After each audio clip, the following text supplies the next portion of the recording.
Right, just out there having a chat to Angela Jalak. I should get back onto the job a bit quicker, and we're going through a conversation about pussycats of all things, and she's out there doing the dishes from that lunch, and as I mentioned, a huge job that her and Mike put into getting the food together. I don't see Mike up to doing much of the food here during the day, but he's out there working elsewhere, and I no doubt well, he might be allowed in the kitchen, he might not be allowed back home, but it's great service and great food every time I come into the Vic Winter Series, and it certainly saves a lot of money as far as going out and paying for food and that sort of thing. It's still going to be paid for, so she's in there doing the dishes. I was having a chat and missed the start of this race. I see Jacob Stroud there out in the front. It's got to be Reece Lindsay there on the 42 machine there in second, and I think it's James Barnum on the 99 machine there in third spot, wearing that Dayglow jacket. So that's pretty a good show if the Dayglow jacket is for newcomers there, which I suspect it is a normal thing at places like the Isle of Man and a number of other race meetings,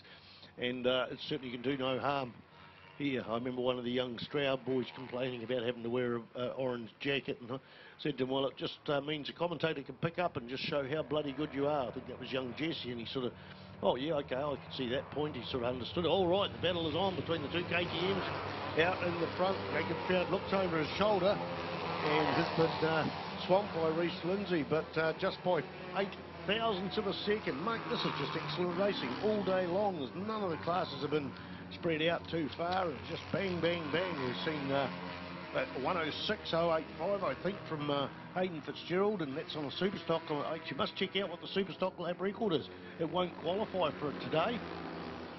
In fact, I don't think they've ever run a Superstock 1000 meeting here at Manfield, a class within a class. That's a national championship class, but it certainly would be a good benchmark to look up to, and the other Superstock riders have got to look out for it. Jacob must have made a mistake or missed a gear coming out of that hairpin. That's Jacob Stroud, because Reece Lindsay just grabbed that whole shot and shot so far ahead. He's got about 80 metres, and of course right now Esmond Williams is swamping Jacob Stroud on the little wee Honda CBR 400. Now, I did question the size of these 390 KTMs because the class limit here is 380. I haven't even told you what class is out there. In fact, it's a junior trophy.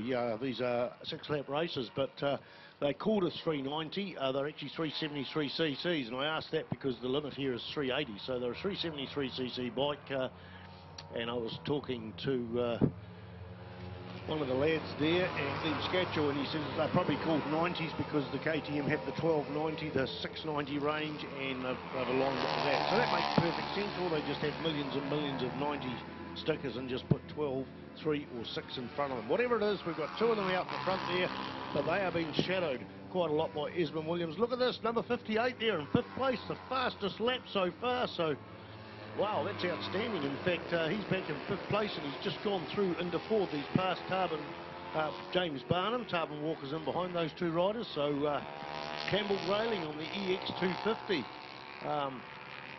there, and the fastest lap. The two bikes changed position at the lead. It was Reece Lindsay across the start-finish line. Jacob Stroud had got back in the front, but Lindsay's bike just seems to be a bit faster. Or is this a byproduct of the slipstreaming these small bikes so much need? Jacob Stroud goes right round, makes the track longer right round the outside, but just eats up that little gain that Reece Lindsay had got. So there's a bike length between first and second, 20 bike lengths between second and third. Yeah, just these guys are both out in the wind. It might even be size of riders, but Reece Lindsay was half a bike length quicker down that back straight. That's all I'd say. It was half a bike length. They're coming onto the front straight with that Honda in behind them. Remember last lap it was Campbell Grayling was in 5th place. He's now in 4th. He was the fastest lap of the race, 24.255. See what he is doing now. Jacob Stroud's dropped into the 22, so 22.717, so he's got the bit between the teeth. New Zealand Superlight champion 2 years ago. He's really on fire. The other two boys, Reece Lindsay and Esmond Williams, 23.3, 23.2, so Esmond Williams is just that marginally a bit quicker, although there's about 10 bike lengths between it. Campbell Grayling has been chased by James Barnum there on the 99 machine with a lonely ride for Tarbin Walker out in the middle. We go back to Joe McCartney and Dan Torquest, and amongst that I think is Wayne Ensis there. 3 bikes battling it out, going through turn 3 here at Manfield. 3 laps down of a 6-lap race. We've got Senior Sprint Cup coming up next, and then we're 2/3 of the way through the day. I did ask for points before, I haven't seen the points.